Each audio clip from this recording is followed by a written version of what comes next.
Welcome to How to Internet. In this video I will explain you how to share a YouTube link in your Instagram story.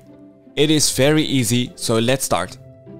First, open the Instagram app, go to the camera tab by swiping right and take a nice photo or video or make a text story.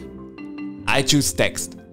I fill in a nice text message I like. And now, when I have a nice story, go to the YouTube app and select the video you want to share.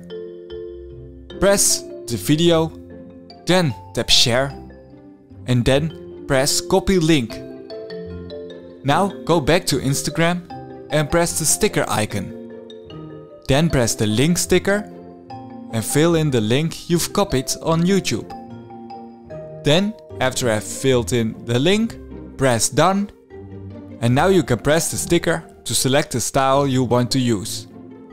When you are finished, press the add to your story button or share this story with a friend. And that's how to share a link on Instagram stories.